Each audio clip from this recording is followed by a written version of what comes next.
Prepared ka na ba sa mga dadaluhan mong reunion ngayong Disyembre? Sina Rachel at Mary, go na! Nung high school pa lang daw si Rachel, hindi siya nakaligtas sa mga tukso dahil sa kanyang timbang na umabot noon ng mahigit 225 pounds.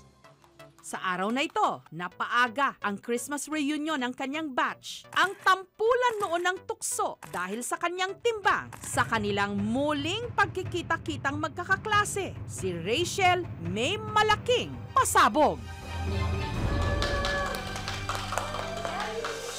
Bata pa lang daw si Rachel, malusog na. Mahilig ako sa chocolates. Tapos umaga pa lang, soft drinks na ako agad. So nakakaya kong kainin yung isang maliit na kaldero na kanin. Hanggang pagtuntong niya ng high school at tuluyan na siyang lumaki. Hoy, Rachel, pahingin naman ako niyan. Yung nga! Ayaw! Damot mo ha! Laki-laki mo na eh. Makikita mo ko may dala akong pagkain. Tapos hindi maayos yung ngipin ko dati. Parang may sira siya sa gitna kakain ko ng chocolate. Pero meron daw nagpapagaan ng kanyang pakiramdam nung high school. Ang kanyang crush na si Victor, ang ultimate classroom heartthrob. Classmate ko na siya mula nung first year high school ako hanggang naging second year high school. Gustong-gusto ko siya. Parang nauso pa kasi dati yung F4 gano'n. Sa feeling ko ako si Sanchay. Kaya lang matabang Sanchay, sabi ng mga classmate ko. Sabi ko, ibig may sasabihin ako sa'yo. Crush kita. Tapos bigla siyang tumawa. Tumawa siya ng tumawa ng malakas. Tapos pinagtawanan ako ng classmate ko. Tapos sabi niya sa akin, ayoko sa chubby. Tapos umiyak talaga ako ng umiyak. Dahil doon, na-depress si Rachel. Hanggang kinalaunan, tumigil siya sa pag-aaral. Hindi na ako pumasok ng school kasi napahiya ako kasi ang taba ko, gano'n. Doon na nag-start na lumabas na yung pambubuli nila sa akin. Hindi ko pa namang pumasok, pero pagpasok ko, pinagkatawanan na ako, gano'n. Namasukan si Rachel na labandera sa Maynila. Kumikita noon ng 50 pesos kada bulto. Pagkatapos ng 2 buwan, umuwi siya sa kanilang probinsya sa Ilocos. Umarte sa mga sarswela. Kumita ng 500 pesos kada show. Gusto ko sa Sarsuela kasi parang tinatanggap ako ng buong mundo kasi pinapalakpakan nila ako. Pero muntik na raw siyang mawalan ng racket dahil din sa kanyang timbang. May mga tao talaga na sinisigaw talaga harap-harapan. Ang taba mo, hindi mo bagay maging actress. Parang yung iyak ko sa stage, ma'am, akala nila iyak ko sa drama. Iyak ko na talaga na totoo yun. Dahil wala siyang ibang pagkakakitaan, puwersado siyang nagpapayat. Pansit canton yung kinakain ko, tapos gabi, tsaa. Hilong-hilo ako, ma'am, pero tinitiis ko yun para lang pumayat ako. Nung umabot daw si Rachel ng 132 pounds, nag-reduce siya hanggang naging 92 pounds. Sinamantala raw niya yon, sumali pa sa mga beauty contest kung saan nakatagpo siya ng pag-ibig sa katauhan ni Jerry, hindi niya tunay na pangalan. Ang saya ko, tanggap niya ako kung sino ako. Pero hindi nagtagal ang kanilang pagsasama. Kahit daw kasi sexy noon si Rachel, naghanap pa rin ng iba, si Jerry. Ang nangyari, ma'am, nagkahiwalay kami, hindi na-depress ulit. Sabi ko, pag mataba ako, ayaw ako. Pag pumayat ako, masaktan pa rin ako. Ano ba talaga? Hanggang mula 92 pounds, umabot siya sa pinakamabigat niyang timbang na 225 pounds. Sa isang restaurant na only rice, kaya kong mag 8 to 9 rice yun, ma'am, straight. Minsan, ma'am, yung tagabigay ng rice, sinisimangatan ako kasi mayat-mayat mag-extra rice ako. Dahil kinailangan pa rin daw niyang kumayod para kumita, nagnegosyo siya ng mga produktong pampaseksi at pampaganda. So minsan, sinasabi nila, ang taba mo, kasya ba yung binibenta mo? Ang taba mo, effective ba yung binibenta mo? Ang itim ng leeg mo, totoo ba na nakakapagpaganda tong binibenta mo? So ako, ma'am, nakangiti lang ako kasi kailangan kong gawin yun, ma'am, eh. Kaya nalugi ang negosyo ni Rachel. Umabot pa raw sa puntong 20 pesos na lang ang naiwan sa kanyang wallet. Ito na yung time, ma'am, na 96 kilos na ako, ma'am. Sobrang hirap na ng buhay namin. So, hindi ko na alam kung saan ako kakain. Kasi gabi-gabi, ma'am, sumasakit yung batok ko. Pag naglalakad lang ako ng konti, parang hinihingal na ako. Laging sumasakit yung ulo ko, tapos para akong nasusuka. Hanggang isang araw, napagtripan ni Rachel ang kanyang mga litrato. Inedit ko yung isang picture ko na nakatayo ako na mataba ako. Ang sarap pala pag pumayat ka. Laking gulat na lang ni Rachel na dagsa ang comment sa kanyang ipinost at dahil kahiyaan na si Rachel, pinanindigan na lang niya. Nag-inquire ako sa gym. Sobrang hirap. Kasi lampa ako. Pero yung coach ko, sabi niya, you can do it. Go ka lang. Kumakain ako. Pero yung masustansya na food na yung kinakain. Uminom ako ng mga supplements na makakatulong sa akin para at least di ako manghina. Pero sobrang nahirapan ako, ma'am, kasi walang support.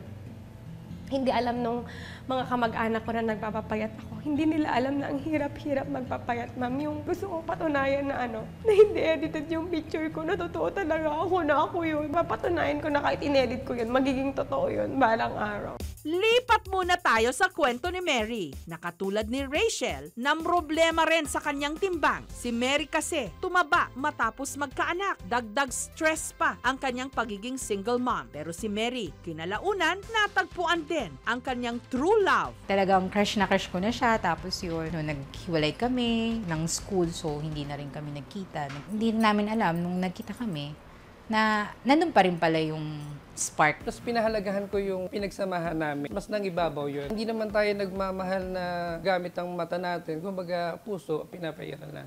Nagkaanak din sila, pero si Mary lalo pang tumaba. Pero ang pagmamahalan din naman daw nila sa isa't isa, lumalaki rin. Kaya nagplano na silang magpakasal. Gusto ko talaga is beach wedding, na makapagsuot ako ng sexy na gown. Sabi ko sa sarili ko, yung wish ko talaga ng birthday ko, sana pumayat ako para sa kasal ko. Doon ako na-motivate. Para mabilisan ang pagpapapayat, binalak pa nga raw niyang magpa-liposuction. Pero 2 araw bago ang nakatakdang surgery, nalaman niyang siya'y buntis. Sabi ko sa sarili ko, hala, unti na lang eh. I was scared na mag-start all over again. Lumapit sa akin yung asawa ko, sabi niya, ituloy na natin yung kasal. The next month, kinasal kami, civil lang. Matapos manganak nitong Hulyo, wala nang urungan. Si Mary, balik alindog project na. Sabi ko nga sa sarili ko, na kaya ko before, kaya ko ulit gawin. Ang dati 163 pounds, pagkapanganak, ngayon 114 pounds na lang. Ang ina asar-asar noon, hot mama ngayon. Lumakas yung self-confidence ko, syempre you have to love yourself. Not just for yourself. You have to take care of yourself for your children, di ba? Para sa future nila. Samantala, balik tayo kay Rachel. Pagkatapos ng 5 buwan, ang dati niyang timbang na 211 pounds, bumagsak sa 99 pounds na lang. Sobrang saya ko. Para akong nanalo sa loto nung pumayat ako. Doon ko nakita yung itsura ko na maigaganda pa pala ako. Thankful ako na dahil naging mataba ako, ma'am. Kasi yun yung nagbukas ng way sa akin para makita ko, ma'am, yung greater blessing na ibibigay ni Lord sa buhay ko. Food supplement, isa siyang malaking term. Included doon yung diet pills. Then yung iba't ibang pang-uwi ng food supplements like probiotics, vitamins and minerals. Kung magti-take tayo ng supplement, kahit anong supplement, malaga na kumonsulta tayo sa mga doktor at mga clinical dietitians, no? Para mag-guide nila tayo kung talaga bang kailangan o hindi kailangan. Walang shortcut sa pagpapapayat. Kung talagang gusto nating magpapayat, simulan natin sa napakasimple na mga intervention sa diet. Bawasan ng pagkain at mag-ehersisyo.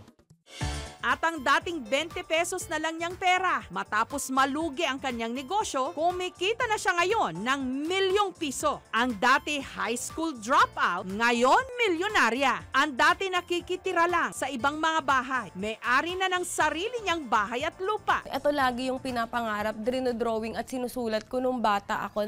Akala ko imposible. Ngayon posible pala. Handang-handa na raw si Rachel na ipakita sa kanyang mga kaklase nung high school ang kanyang bagong figure.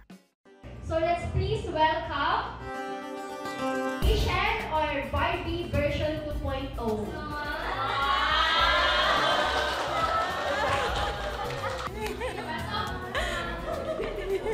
Center of tukso, ganun. Kasi doon sa ano sa physical appearance niya. Tapos biglang makikita mo siyang ganito. So parang nakaka-inspire din na ganito na siya. Sobrang saya ko. At least yung tinik dito sa dibdib ko ngayon nawala na kasi nakita ko na sila ulit at nakita na nila kung ano yung nangyari sa akin. Sobrang happy ako na na-inspire din sila tapos nawala na din yung mga alitan before. Nasa-stress ba kayo sa mga dadaluhan nyong reunion ngayong Pasko? Bagamat importanteng to put your best foot forward, ika nga, o siguraduhing maayos ang itsura, hindi ba't mas mahalaga na muling makasama ang inyong mga kaibigan at kaklase nung inyong kabataan kesa magpa-impress?